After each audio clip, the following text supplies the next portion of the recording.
Hello, and welcome to Grand Valley State University's Veterans History Project. Today we're talking with Robert Frederiksen, and my name is Frank Boring. Robert, let's begin with where and when were you born? Born October 29th, 1925 at West Point Military. My dad was in a West Point band. He was recruited. He was playing on a ship's orchestra on Danish American lines, and they came down and recruited the whole band to come, a whole orchestra to come up to. If you could play two wind instruments and one string instrument, you were in. So he met my mother on the ship, and my sister and I were born there at West Point. Wow. So did you grow up in an actual military environment?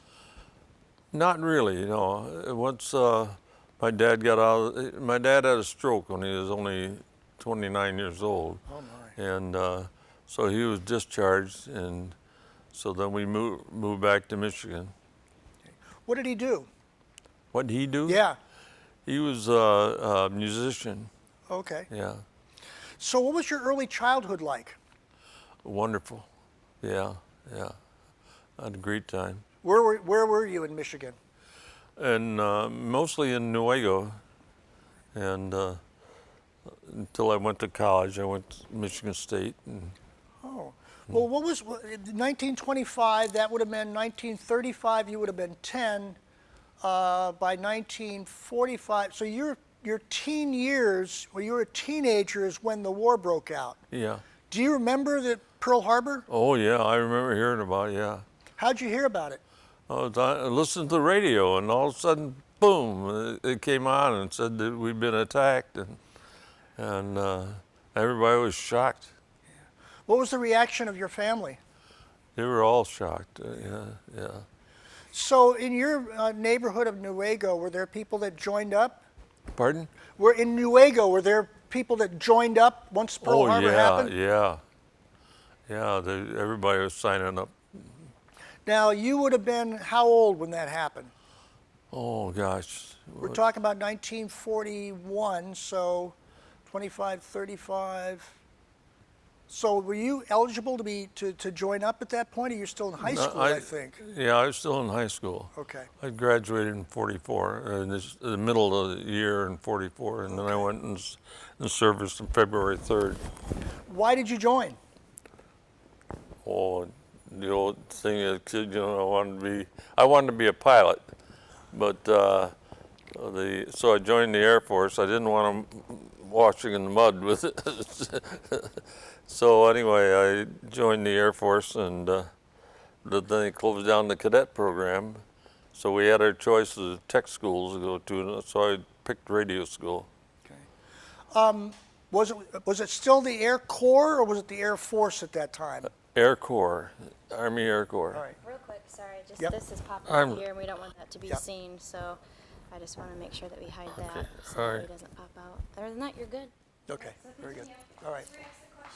So actually you joined, because we didn't have the Air Force until later, so you Yeah. joined the Army Air Corps. Yeah, Okay.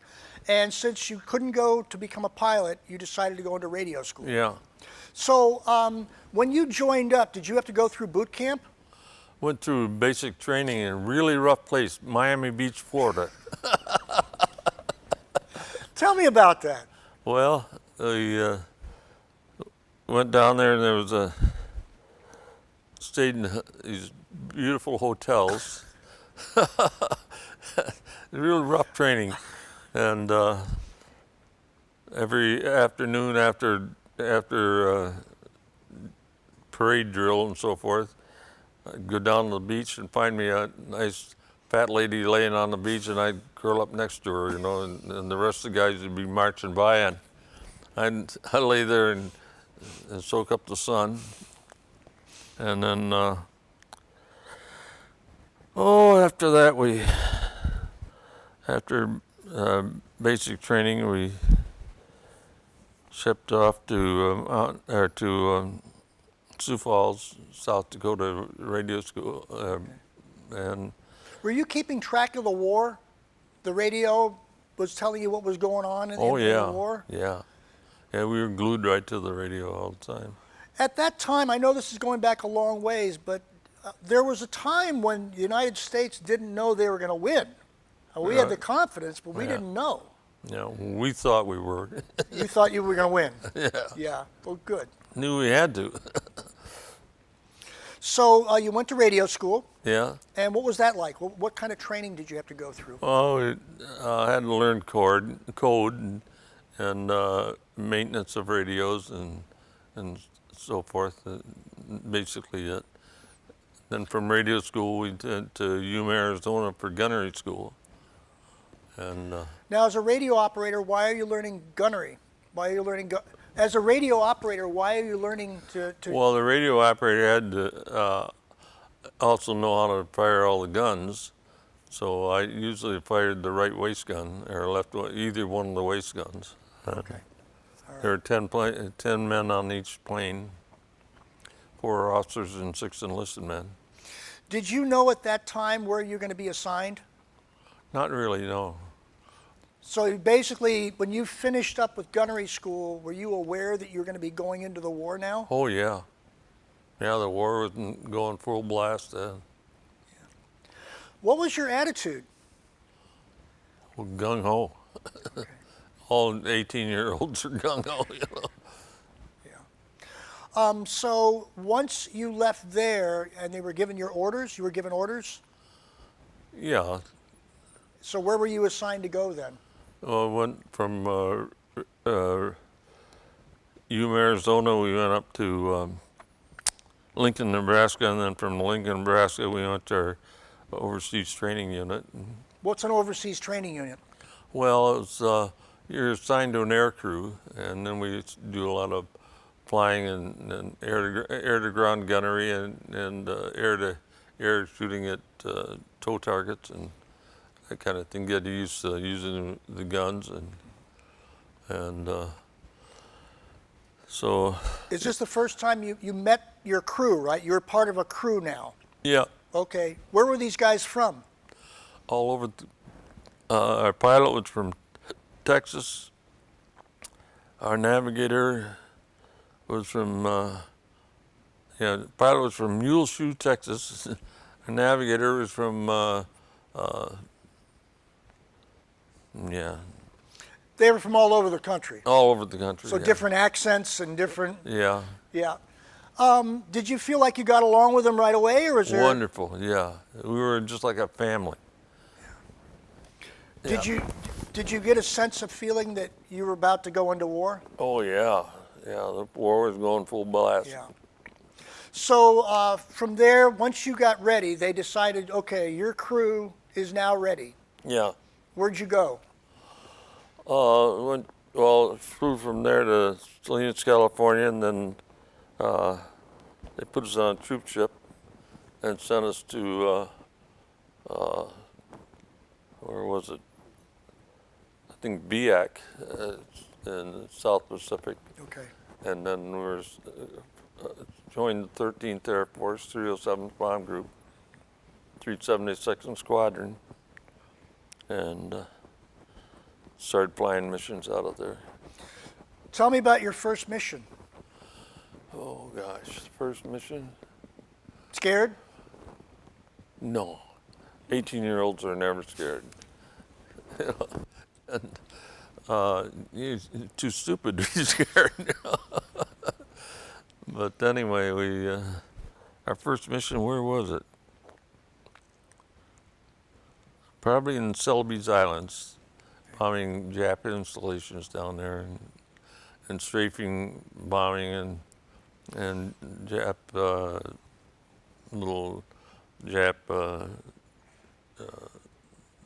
ships and so forth. Did you have fighter escort? No. How many airplanes were in a particular mission? That Usually mission? about 36. Okay. Anywhere from 12 to 36. So on that first mission, did you feel like it was a success? Oh yeah. Was there any opposition? Not too much, not too much. It was an aircraft. I just can't imagine. I remember being 18 years old, and luckily I just missed Vietnam, so I never actually had to go. But just the idea of being in this huge box of an airplane and bombs going off around me, I just feel like that didn't affect you, huh? Well, the only time it scared me is when the 37 millimeter cannon shell came up and just grazed my back and went out the top and exploded out the top of the airplane. Oh, boy. Close call. That was a close call. Yeah. Yeah. And just another inch and wouldn't be here talking to you. Yeah. So after that first mission, did you have a break, or was it this every day you had to go out? Almost every day. Okay. Not every day, but almost every day. Give us an idea, because keep in mind, this is the idea is to be able to clearly explain to the future generations what this experience was like. So you went on this mission, you now land back at base. What do you do? Oh, usually drink beer and do a lot of sleeping. That's about it. So on a mission, on any given mission, as the radio operator, this is going to sound like a stupid question, but we're trying to get details. What was your job? What were you supposed to do? Well, usually I file the strike report after we hit the target, and we circle back over and see what we'd done, and then I'd file a strike report on the radio. What is a strike report? Well, tell them what we'd done and what effect we'd had. And this is on the radio, you're telling base. Yeah. That, okay, we hit this target, we hit that Yeah. target, so they know basically what you've Yeah. done there. And every airplane, there's a radio operator doing the same thing. No, there was a lead radio operator in each group, and I was the lead radio operator. No, otherwise you'd have too much traffic on there. All right, so in other words, if it's 12 or more of the airplanes, you're pretty much giving the report of what all of them did, not Yeah. just your own airplane. Right. Okay. In the very beginning, when they first started sending you out on these missions, did you have any idea of the scope of what you were doing, or were you just thinking, that's the target, we're going there? Yeah. You're not thinking in terms of the whole No, picture? No, we knew that we had to win, but that's about all. Was there a debriefing? Oh yeah. Well, what was that like? Oh, they get you in a room and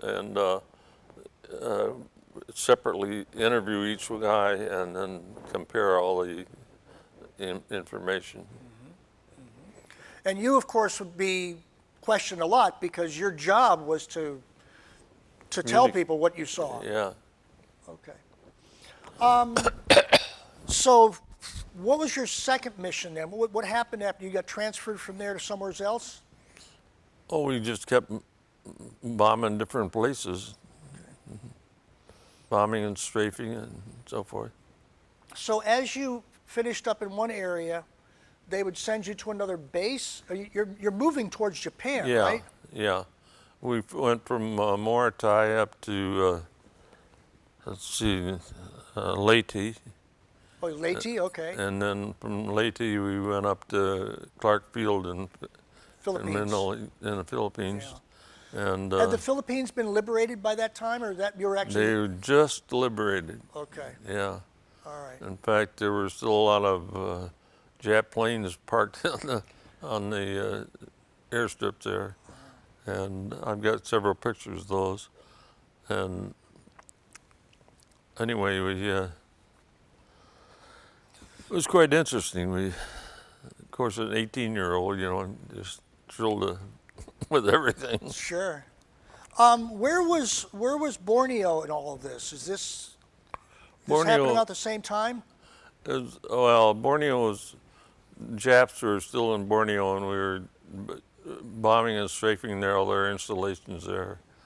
And so the Australians came in and retook Borneo. Right, right. But did you have an incident there? I have a note here about the planes held 16 hours of gas, and you guys apparently used up some of that, huh? 16 hours and 20 minutes. we taxied up the park and we ran out of gas. The engines quit. They had to tow us in. So this is before or after? This is after you landed? Yeah, Oh, okay. So you actually had gone on a mission yeah, and then came back and ran out of gas. yeah. Oh my gosh, out of gas. So from there, where did you go? Oh, God, where did we go? I notice here you've got the Guadalcanal, Oh, I've been to Guadalcanal, but yeah. you weren't on a mission over there. No, we landed there, but So already been it was taken. already, the battle was already over there. What did you do? You remember seeing the damage? Oh, yeah. That was I mean, the Marines took a big toll. Oh, that was a horrible battle. That and Tarawa and, You saw Tarawa too afterwards? yeah. Do you remember anything about that? I mean, landing. I know it was after the battle, but what do you remember about that? I just remember landing and taking off again. Oh, okay. All right. So you didn't see anything other than just battle damage? Yeah. Okay. So we're talking about 1944. You were also involved in, you moved to Guadalcanal, they actually moved to 43. November of 45, the 307th participated in one of the largest airstrikes in the South Pacific. Do you recall? Well, This was a huge operation, I Yeah, understand. oh, yeah.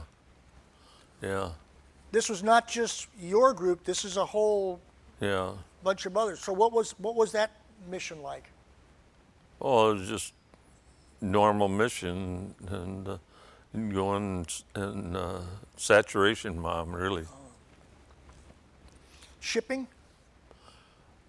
Yeah, shipping was more precise bombing, but when going over other areas, we just drop our bombs and blow up everything. Do you recall any particular incidents on any of these missions that stick out? Oh, I don't know. Well, just the one where I almost got killed, Yeah. and that always Yeah. remember that. But I guess what I'm looking for is not just the bombing, the strafing. The missions were pretty much every time the same basic Yeah, basic thing. But what was it like to be inside of a bomber like that? It must have been hot. no, it was actually cold because you get up to 30,000 feet and the temperature goes like that. So we're really wearing heavy plate jackets and heavy gloves and mittens. If you touched any metal, your fingers would stick right to it. So freezing cold. Yeah. Yeah. What was the mood like inside the airplane? Were you there by yourself, or did you have Where? people around you in the airplane itself? As Oh you're yeah, there going were on a 10 of mission? us. There were 10 of us. I mean, you're not there with the pilots. The pilots are up there, but Yeah. who Well, are you with? I sat right behind the co-pilot as the radio operator, but then I fired a waist gun from there. Right. Although I checked out and all the others. Yeah. Well, if you're firing a waist gun, that means that somebody might be firing back at you. Oh yeah. Yeah. Oh yeah. Yeah. They put a few holes in our ship. I know you keep saying at 18 years old you're not afraid of anything, but I just can't picture that to be completely true. Well, you have to be. Yeah? You have to be. You know, you're not too smart when you're 18 years old. So when you were behind the pilot, the co-pilot, you actually had a first-hand view of where you're going, right? Oh, yeah. So somebody in back has been not seeing Yeah. that. Yeah. I could look out like that and see. Then I had a window right next to me too. Did you talk with the pilots and the co-pilots? as Oh they're yeah, we flying? had intercom. Okay. And what kind of things were you talking about? Just about the mission, or did you talk Pretty about much that, yeah. where are you going? Are we Yeah. there yet? And about girls. Tell me about girls. So there was some banter going on. There wasn't yeah. just all strictly military stuff. Oh, right, yeah. Yeah, it was better that stayed away from the military stuff. Yeah. Yeah. Was there any sense at any time that we were winning? Did you ever get a sense that we were finally Well, we winning? knew we were going to win. Yeah. And just that was our attitude. Yeah. If we had a defeatist attitude, we would have been lost, you know. But, But was there a sense, I asked this of other veterans too, that there's a certain, as you're moving forward and you're pretty much doing the same thing over and over again, you're flying out, you're strafing, you're bombing, but was there any sense when you got back that we were finally winning? well, I felt we were going to win right from the start. Right. Once we got the Japs on the run, I knew we were going to win. Yeah. So where were you? Did you? I know that the dropping of the bomb was a complete secret. Yeah. In fact, I've interviewed people that were on Tinian, Oh, yeah? and they didn't know what was going on. Yeah. None of us did. Yeah. Did you even know that there was a bomb being developed? No. Yeah. Well, we knew something was going on because when I was down in Yuma, Arizona, Gunnery School, we were told not to look, to turn our back because it would be, and there was a horrible boom and this bright flash, and just about knocked us on our prats, you know, and so I knew that there's something big was going on. I wasn't sure what it was. How did you hear about the Japanese surrender?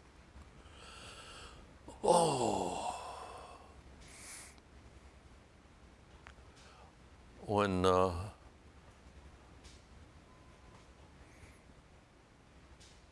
well,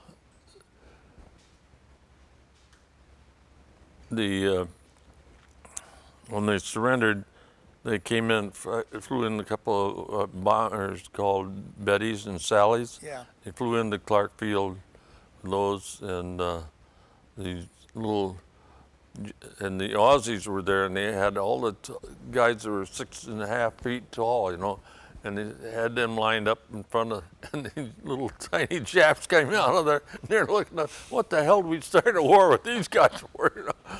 But MacArthur and I can't remember, and General Blaney, or I think it was, they knew, worked on the psychological side.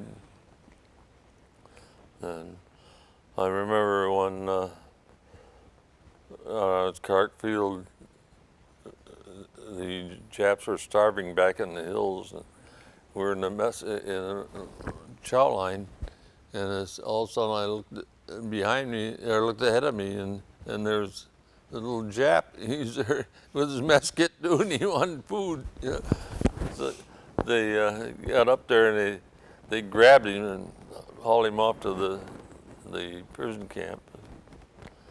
But poor little devil he was skinny as a rail and tattered clothes and smelled like it was terrible. So when the bomb was dropped, did you hear about it on the radio, or were you told? I think we were told. Okay. Yeah. What was the reaction? I mean, you see pictures of soldiers and Navy people celebrating and jumping up and down. yeah. And what was the reaction? Thank God. Because, you know, either that or we're going to have to bomb Japan, and I knew the death toll would be high. And thank God I wouldn't have to invade, but no, I didn't want to go to Japan. I interviewed World War II veterans who were thought the war was over in Europe, and they were getting them ready to invade Japan. And that's when they heard the bomb drops. Yeah. And they knew they were saved. Yeah, oh, 'Cause yeah. I don't think any of those guys would have come back. That's what we all felt. Yeah. Thank God. So once the war officially ended, I know in the case of my father, he was in Shanghai, China at that time, and he was given an option to go back home or to stay in. And you opted to stay in. Yeah. Why? Well, I thought we were going to go back to war against Russia. So I had already a staff sergeant or tech sergeant, I don't know, one or the other, and I thought we were going to go back to war anyway. So I thought I'd stay in re-enlist. So I wanted to keep my rank. Okay. What rank were you by this time? I think I was a tech sergeant. Okay. All right. So what actually happened? We didn't go to war with Russia, thank goodness. No. But what did you end up doing once the war ended? Went to college, Michigan State, studying forestry, and then I ran out of time to finish up, so I went home and got a job, and then I later went to Ferris Institute and studied accounting. And that's what I ended up doing, is business administration and accounting. But you stayed in the military though, right? For 6 years, you said. Total of 6 years. Yeah. Yeah, so we're jumping ahead here. So the war ends and you re-upped. Yeah. Because you thought we might be going to war with Russia, but what actually happened? What did you actually do? What did I do? Yeah. Oh, I just re-upped it, but it was in reserves. Oh, okay, the reserves. Okay. Yeah. You weren't part of the. You didn't go to Japan after that. No. Okay, so you weren't involved in the takeover. I mean, not the takeover, but once Okinawa, Japan was settled, American troops went there. Yeah. But you went home. I went home. Yeah. Okay. So in actual fact, in the 6 years were in the reserves. Yeah. Okay. And that was, you're a radio operator in the reserves on a B-24. What are you doing in the reserves? Pretty much nothing. Well, training other people and so forth. Okay. Training as radio operator. Yeah.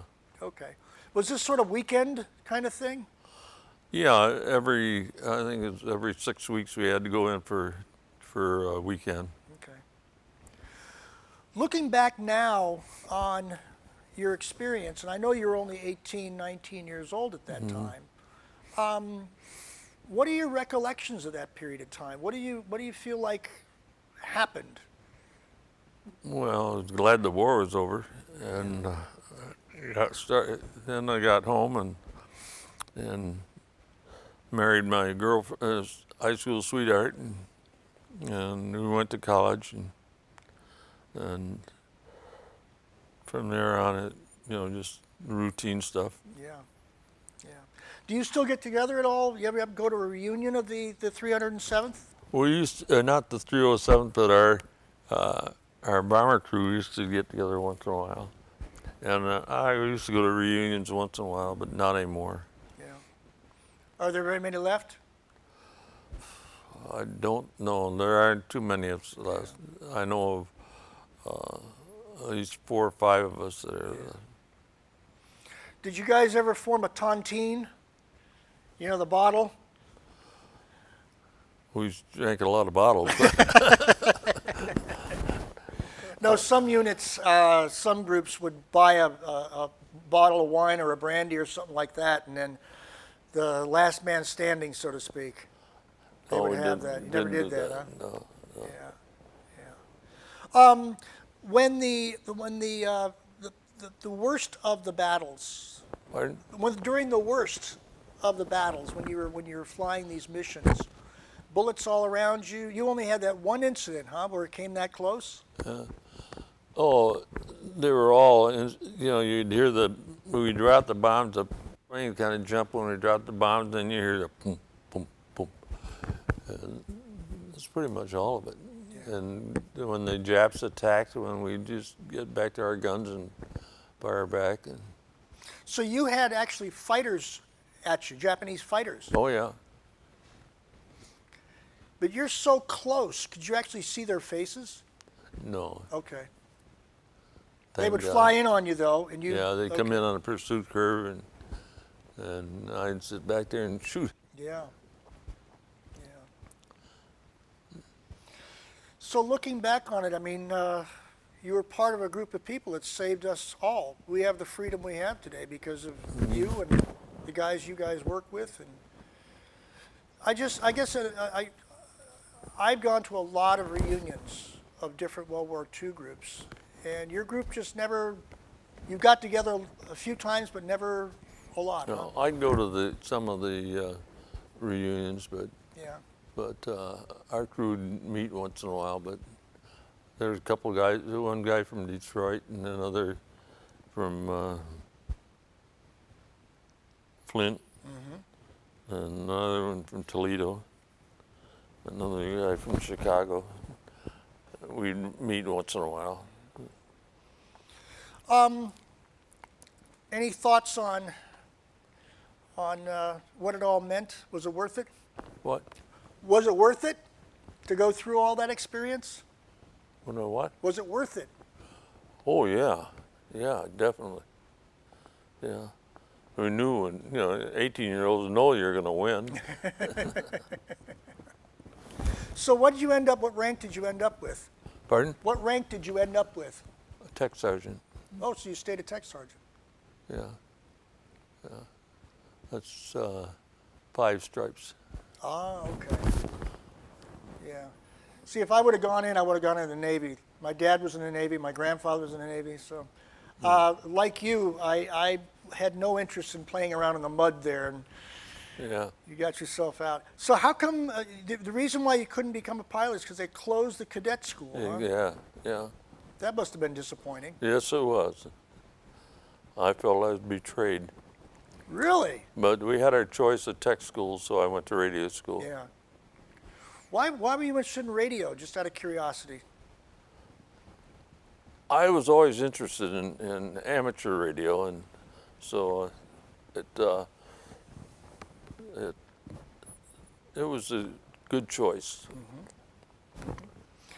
I interviewed a woman who was a WAC, and she used to translate the coded messages that were coming in.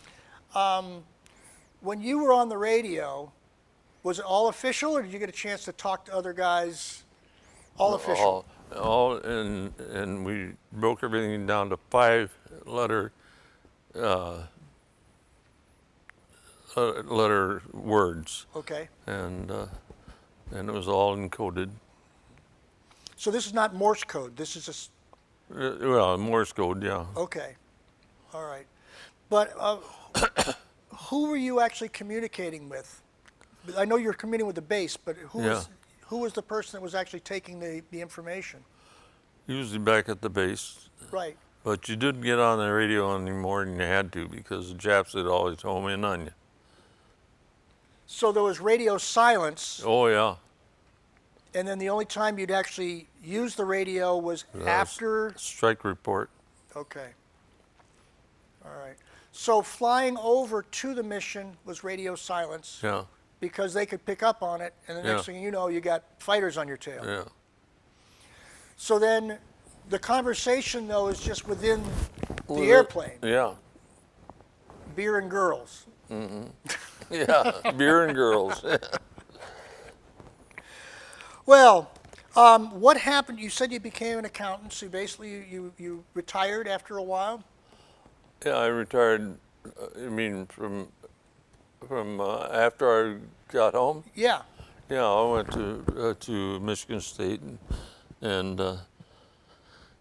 Ferris. Took business administration, and I eventually became CEO and executive vice president of Great Lakes Energy. Long ways from being a radio operator at Yeah. 18, huh? Right. Do you feel like the experience you went through at 18, 19 years old helped guide you to the person that you are? Oh, I think so. Yeah, you grew up quick. So you were a boy when you went in. Yeah, yeah. Doesn't take long before you become a man. Yeah. What kind of things did you learn? Pardon? What kind of things did you learn? Oh, is he again? I'm sorry, but That's right. Fine. And then, real quick too, Yeah. you wanna